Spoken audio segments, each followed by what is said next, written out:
The new Nvidia 50 series GPUs launch with a lot of hype, huge demand, and limited inventory, which has led to out of control pricing. So is the RTX 5080 really worth it? In this video, we are going to find out. My name is Matt, I'm a former rocket scientist, and my goal is to help you make the right component choices and put them together the right way every single time. In the Is It Worth It series, we've been helping you make the right choice by showing you just how much you can expect to increase performance with a drop-in upgrade. In this video, our focus will be on the Nvidia GeForce RTX 5080 and specifically how it compares to the previous gen RTX 4080 Super and AMD Radeon RX 7900 XTX, all $1,000 GPUs at launch. In addition to showing you benchmarks across 18 games, I'm also going to show you if 16GB of VRAM is enough for gaming in 2025, a concern that many of you have with the RTX 5080. And if you stick around, I'll show you just how well the 5080 overclocks, how the value changes with real-world pricing, and investigate the rumor that the 5080 is really a 70-class GPU in disguise, something many well-known reviewers have suggested. It's really not rocket science, so before we jump into the benchmarks, let's first take a look at VRAM. The launch of the RTX 5080 did not go well, with negative day one reviews, no availability, and prices through the roof. This was compounded further by a concern that it doesn't have enough VRAM, since Nvidia decided to release the 5080 with 16GB of VRAM,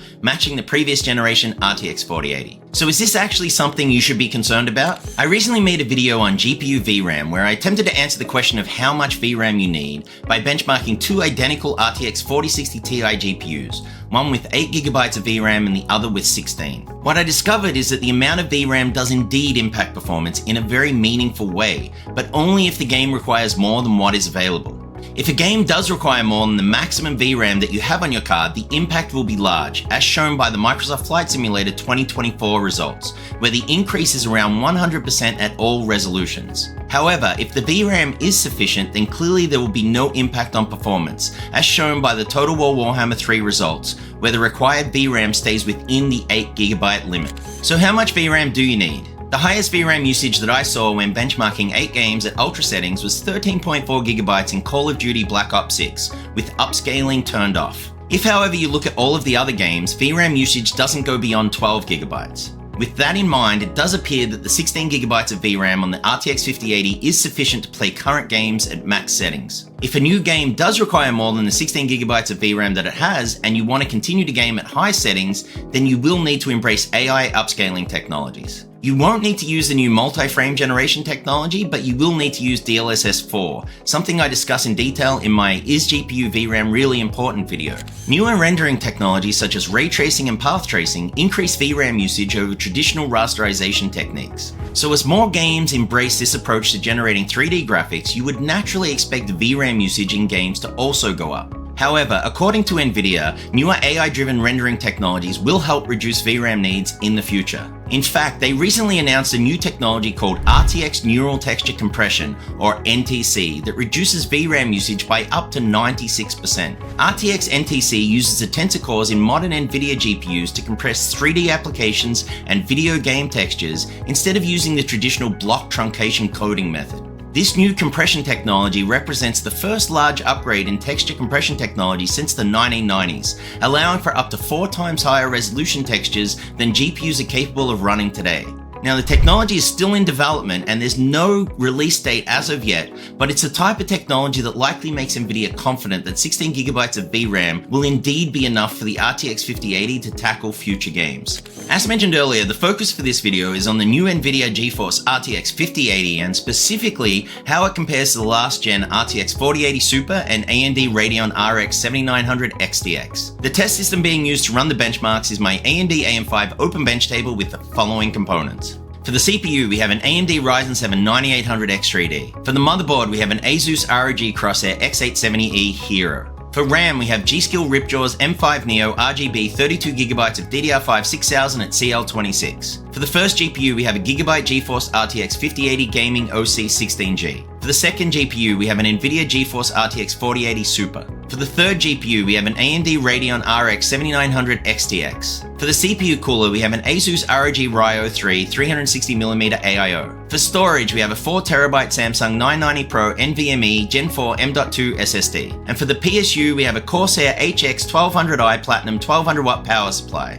Affiliate links for all of these components are listed in the description below. All testing was performed with the GPUs at their default clocks. For the RTX 5080, I reduced the boost clock for the Gigabyte Gaming OC card by 113 MHz to match the default boost clock of the Founders Edition card. I also applied a number of performance-enhancing tweaks to the 9800X3D, which can be found in my How to Tweak an AMD AM5 Ryzen CPU Step-by-Step Guide and How to Undervolt a Ryzen 7 9800X3D the Right Way videos. In order to thoroughly test the GPUs, I ran the benchmarks at 4K Ultra settings. I selected 4K as the test resolution because these are high-end cards targeted at 4K gamers. As I've explained in prior videos, this will place maximum load on each GPU, which is the best way to compare relative performance. I also decided not to use frame generation in any game to avoid biasing the results. I did, however, use upscaling when it was automatically selected as part of the standard graphic options for that game, as denoted on the charts. With the GPUs ready to go, let's check the benchmarks.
As you can see from the benchmark results, the RTX 5080 performed well against the 4080 Super and 7900 XTX, beating them by around 15% in average FPS at stock clock settings. So what happens if we try overclocking it? To overclock the RTX 5080, I used GPU Tweak 3 from ASUS, but you can use MSI Afterburner or any other software that provides you with the ability to tune your GPU. Unfortunately, Nvidia does not currently allow you to manually alter the GPU memory clocks directly in the Nvidia app, which is something that the AMD Adrenalin software has offered for a very long time. The four variables that I tuned in GPU Tweak 3 were power target, GPU voltage, GPU boost clock, and memory clock. You can also input custom fan curves, but for the purpose of this video, I left them at the default settings. To learn how to dial in an optimum overclock, you can follow the steps I outline in my How to Overclock Your GPU guide. For my Gigabyte GeForce RTX 5080 Gaming OC 16G card, I was able to increase the GPU boost clock to 3150 MHz and the memory clock to 36 gigabits per second. These represent a large 20% increase over default clocks, which is exceptional.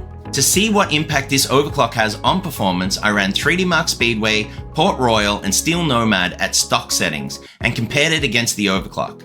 I also overclocked the RTX 4080 Super and RX 7900 XTX using the same process. However, for the 7900 XTX, I used AMD Adrenalin to undervolt and overclock the card. As you can see from the data, the increase in performance for the RTX 5080 was significant, with improvements of around 14% over the base clocks. This is approximately double what I was able to achieve on the RTX 4080 Super, so it's clear that Nvidia designed the RTX 5080 with a significant amount of overclocking headroom, which is impressive. It is, however, important to keep in mind that these results are silicon dependent, so if you plan to overclock your GPU, then please use these settings as guidance only.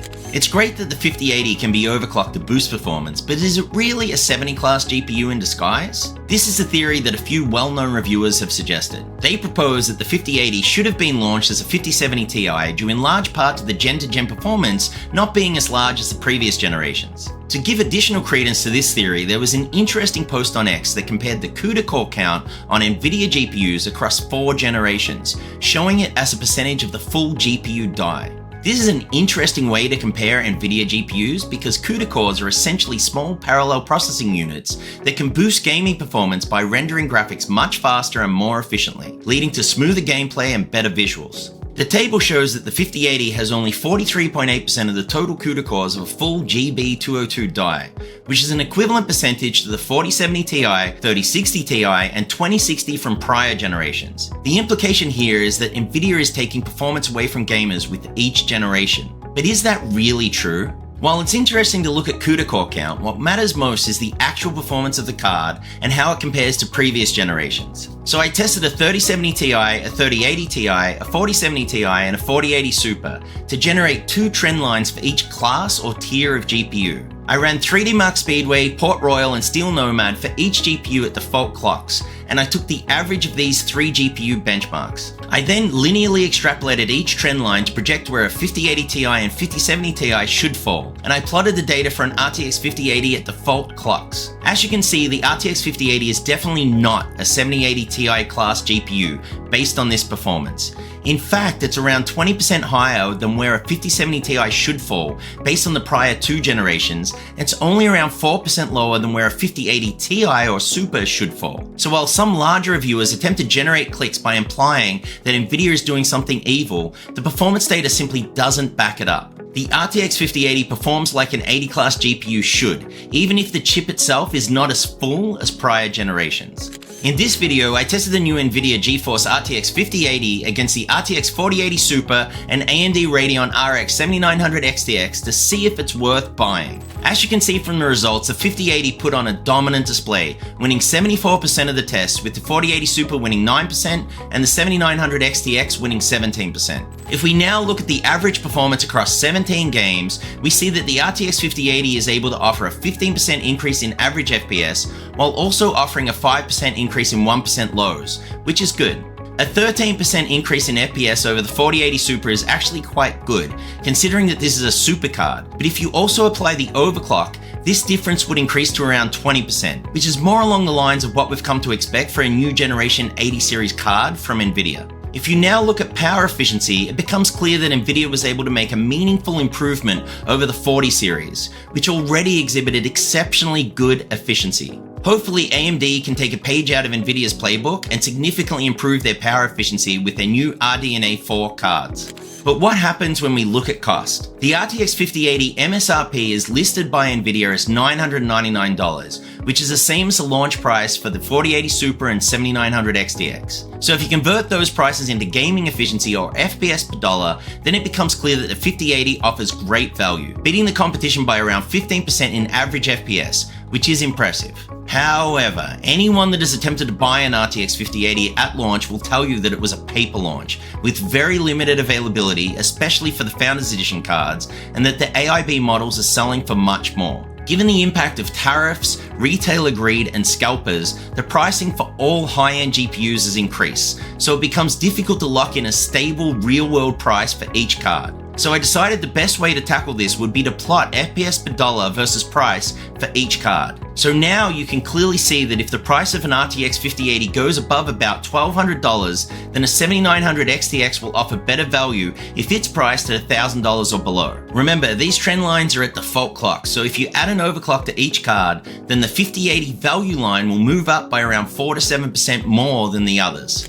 So should you buy an RTX 5080? Given the performance, power efficiency, features, and overclockability, the RTX 5080 is a compelling GPU. The only problem is price. At its launch price of $1,000, it offers great value and is an easy card to recommend. If the price goes above about $1,200, however, then it becomes much more challenging to recommend this card over last generation options. In fact, if you currently own a 4080 Super or 7900 XTX, then I wouldn't recommend upgrading at all.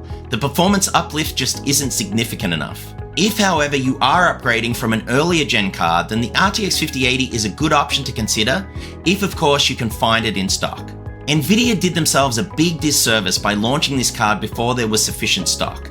There was no logical reason to launch it in January. They still could have announced it at CES, but simply set the launch date in March. That said, I am comfortable recommending the RTX 5080. It's a great GPU, but only if you can find it at MSRP. If not, then I would recommend either waiting until inventory improves or buying a 7900 XTX or 4080 Super if you can find them. Remember, it's not rocket science, it's Lego. My goal is to help you make the right component choices and put them together the right way every single time. Thank you for watching this video in the Is It Worth It upgrade series. If you enjoyed today's video, please hit the like button and subscribe so you don't miss out on future episodes. And if you'd like to support the channel further and gain access to some really great perks, please also consider joining our new membership program. Bye for now.